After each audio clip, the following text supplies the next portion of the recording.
Oke, kita bahas sedikit yang kemarin, sedikit yang forecasting method. Kemarin dibahas jurnal, contoh jurnal gitu ya. Itu bagaimana meramalkan suatu proses bisnis, ya. Ini bolak-balik ya, sebenarnya memang materi utamanya adalah bagaimana memprediksi, dari prediksi bagaimana melihat hasil prediksinya, lalu membuat keputusannya seperti apa gitu ya. Nah, yang diutamakan adalah mengenal model-model metode peramalan gitu ya. Karena semakin bagus metode yang digunakan, artinya bagus itu berarti sesuai dengan arah bisnis gitu ya. Maka akan sangat membantu. Tidak semua metode yang populer itu cocok sama bisnis kita gitu ya. Jadi memang harus ada studi gitu ya, membandingkan kalau pakai model A, B, C gitu ya, cocok nggak, atau jangan-jangan kita harus buat model sendiri ya. Oke, forecasting adalah proses memperkirakan kejadian di masa depan berdasarkan data historis atau pola yang telah terbentuk ya.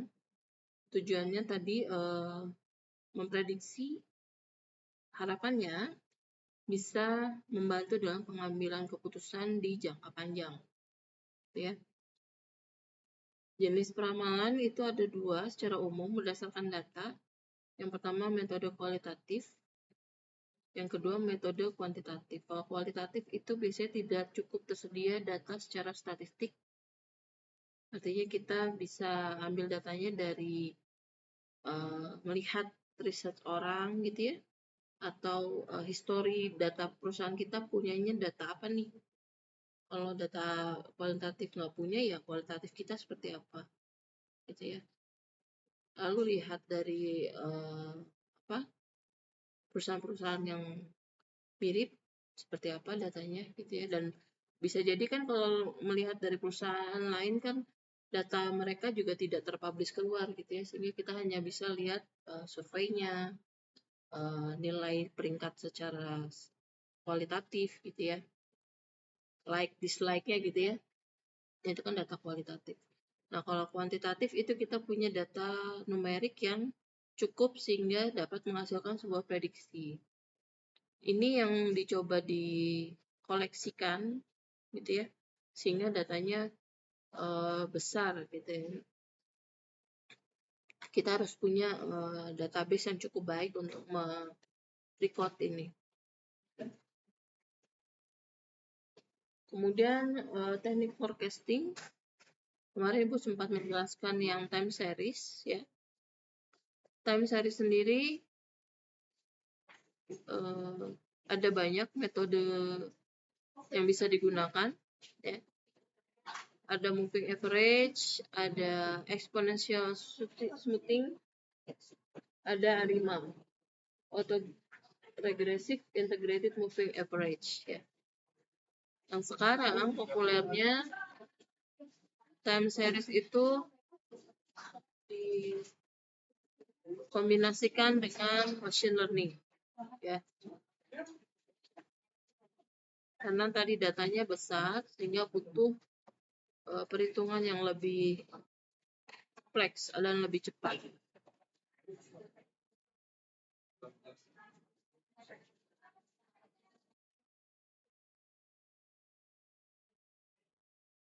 Oke. Yang kedua ada metode kausal. Yang umum adalah regresi linear. Kemudian ada ekonometrik. Di sini data statistik yang banyak digunakan pada sistem ekonomi gitu ya. Misalkan kalau kita punya atau perusahaan bergerak pada bidang yang nilainya sangat sensitif dengan kebijakan moneter. Gitu ya, perusahaan multinasional biasanya itu kebijakan antar negara itu sangat berpengaruh. Yang ketiga berbasis machine learning sendiri yang Ada neural network, ada banyak kayak ini ya. Ada random forest, gradient boosting gitu ya. Kemudian manfaat forecasting diantaranya membantu perencanaan untuk jangka pendek, menengah, panjang gitu ya. Kemudian mengurangi resiko yang tidak pasti, sehingga terjadinya krisis atau bangkrut itu minim, kecil ya. Kecuali ada faktor seperti ya kayak kemarin ada COVID dan sebagainya gitu ya. Itu mungkin kalau yang punya strategi bisnis cukup baik ya bisa bertahan, tapi kalau tidak ya rasanya semua hampir negatif semuanya ya pada saat itu.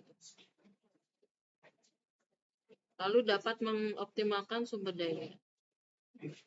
Ya,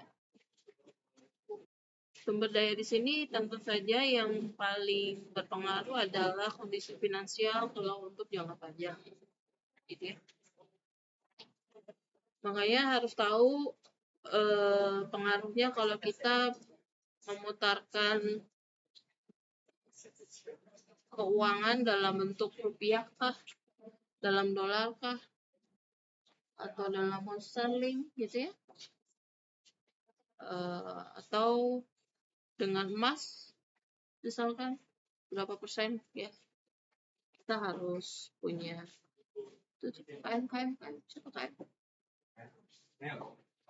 harus tahu berapa persen, berapa yang harus kita miliki, harus kita keluarkan dan sebagainya ya. Nah, itu semakin bagus prediksi keuangannya ya semakin baik gitu tentunya ketahanannya ya.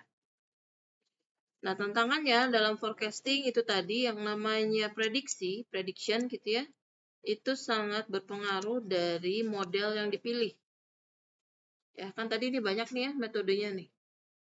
Belum tentu semua yang umum ini cocok gitu ya. Sehingga kita perlu buat studi perbandingan mana yang bagus gitu.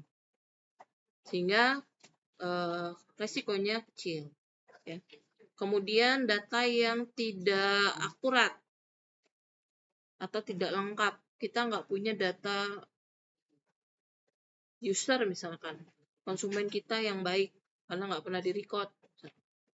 Nah, itu juga mempengaruhi.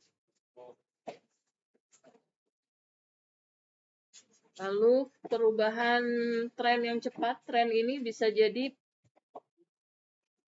kalau di Indonesia seringnya karena viral. Oke?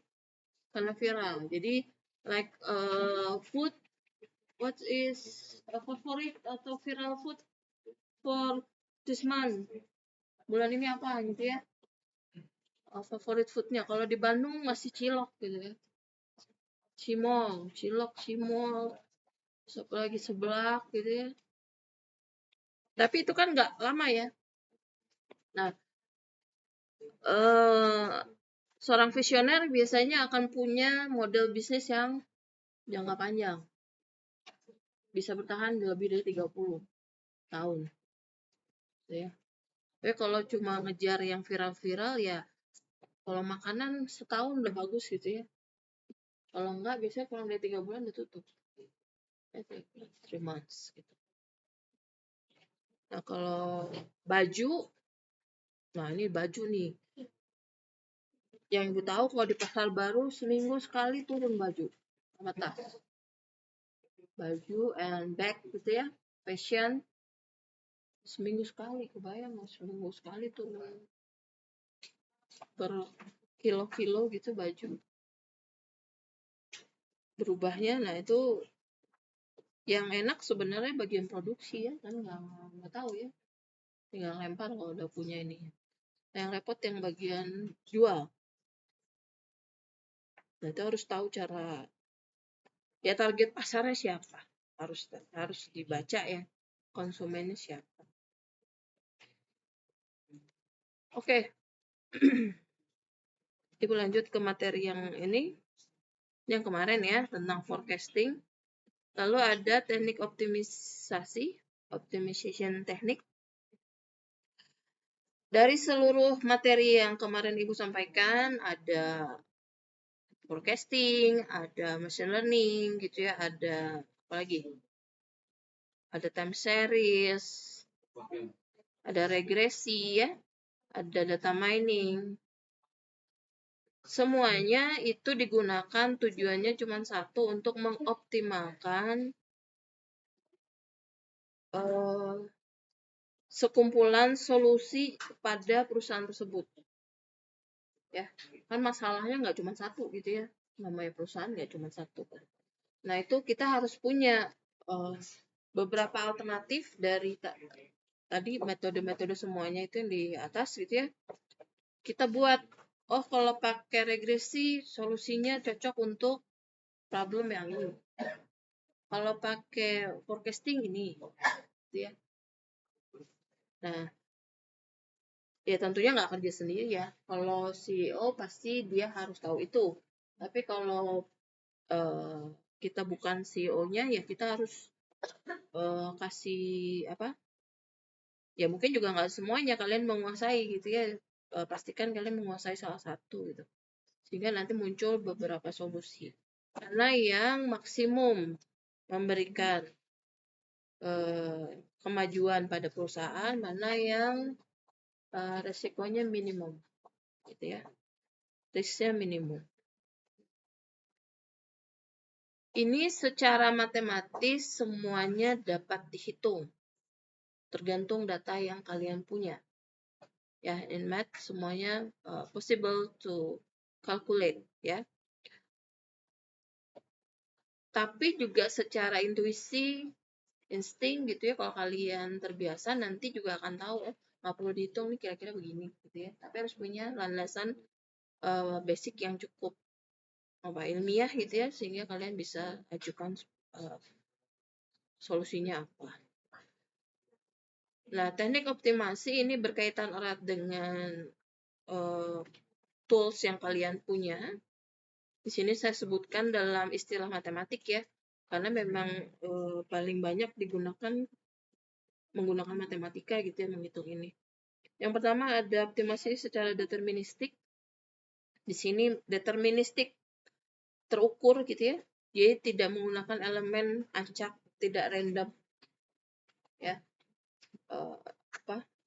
solusinya atau bentuk kegiatannya juga sama, tidak acak, artinya rutin. Nah, saya kalau produksi harusnya rutin ya, tidak banyak perubahan gitu. Produksi seminggu hanya 1000, 2 minggu berhenti dulu, 3 minggu produksi lagi, itu kan rutin ya, itu deterministik. Nah di sini ada nah itu kan nggak harus setiap hari. Kebayang misalkan apa, perusahaan multinasional lah yang menghasilkan sabun, sehari pabriknya sanggup menghasilkan 10.000 sabun. Apakah tiap hari? Tergantung ya. Kalau konsumennya bisa tiap hari belinya 10.000, ya mungkin. Tapi kalau cuma 1.000, ya ngapain produksi 10.000? Ya mungkin 10.000 dia produksi untuk 1 bulan, cukup sehari doang. Hematannya berapa? Gitu ya. Tapi dengan 10.000 apakah perusahaan berjalan? Kan orang harus kerja tiap hari ya. Gitu. Itu harus ada pengaturannya ya, seperti itu. Atau di sisi marketingnya yang harus dikuatkan. Gimana caranya biar sehari produksi 10.000, ya keluarnya juga 10.000. Itu kan, itu istilahnya book ya, sama. Nah, baru kalau marketingnya oke, viral, orang butuhnya ternyata sehari 20.000. Nah, itu kita kelabakan. Kurang. Nah, itu bagus tuh sebenarnya gitu ya. Tapi kan membuat itu juga ada waktunya ya. Viral itu bisa berapa lama? Gitu. Sangat-sangat terhitung kayak gitu ya. Karena berkaitannya dengan bahan baku nanti kan. Dengan di pabrik butuhnya apa operasionalnya ya. Lalu ada metode program linear sudah ya, lalu yang non linear. Banyaknya kalau di luar kejadiannya non linear. Ya, non linear. Kalau linear itu lurus 2, 4, 6, 8, nambahnya 22. Oke. Tapi kalau non linear dari 2 jadi 5, dari 5 jadi 9, dari 9 jadi 13, itu tidak terprediksi, itu non linear ya. Itu yang di sini masih challenge di beberapa, di banyak ini ya. Kalau begitu udah non linear banyak yang angkat tangan. How to calculate-nya banyak yang nggak bisa. Lalu ada optimasi heuristik.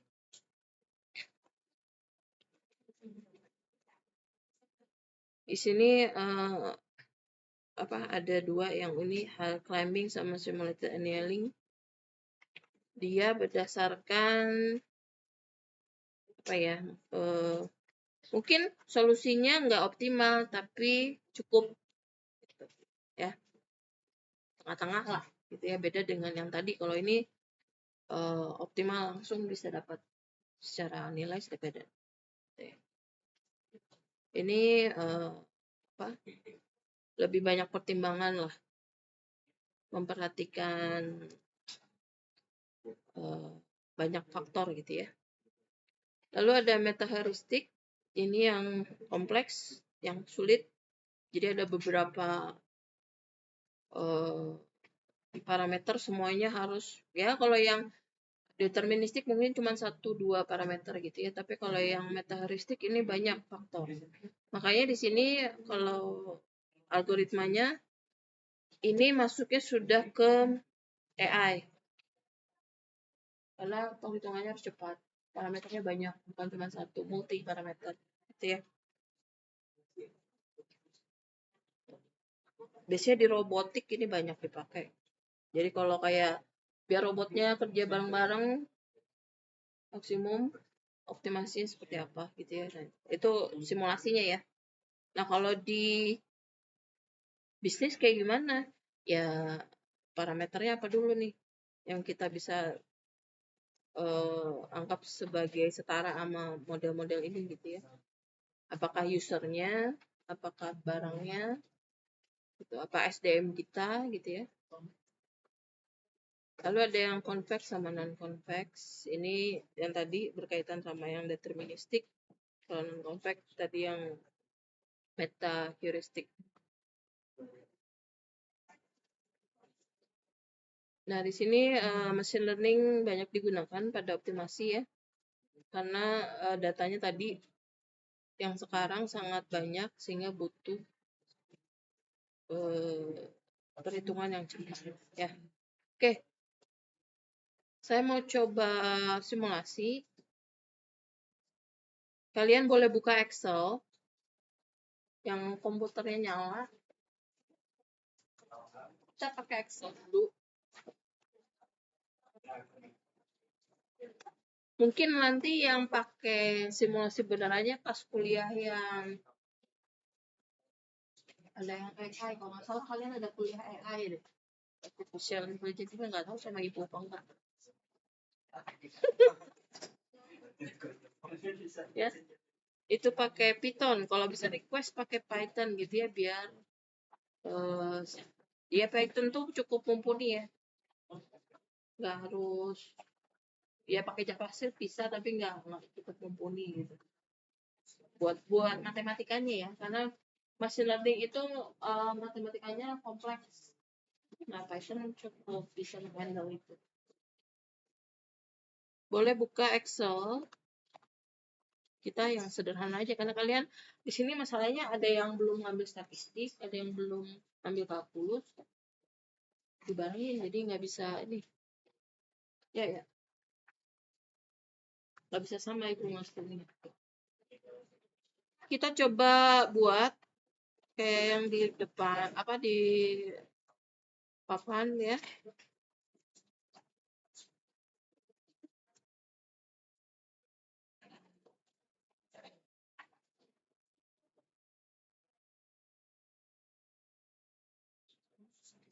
Jadi Ibu punya data hari sama pengunjung.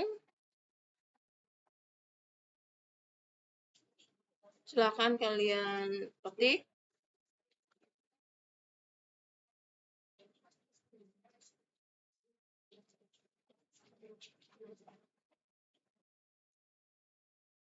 Next. Oh,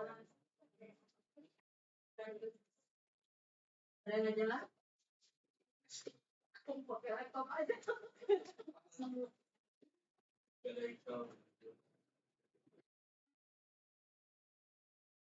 Yang bisa dan enggak, kalau nggak bisa lebu aja. Jadi ketik datanya ini, prediksi hari ke-11 pakai function forecast linear. Sebelum itu, Ibu mau kalian cari tahu dulu. Ya kalau udah ketik datanya ya, Ibu mau kalian cari tahu dulu sebelum ke situ. Ini yang dimerahin artinya apa functionnya di Excel? Kalian cari tahu. Beda? Yang si Taufik tuh dia ambil nggak sih? Taufik? Taufik, siapa lagi? Safnan. Ambil ini, apa ngambil yang satunya? Metode memory. Kan kemarin beda. Jadi dua-duanya. Kalau kan masih kelihatan.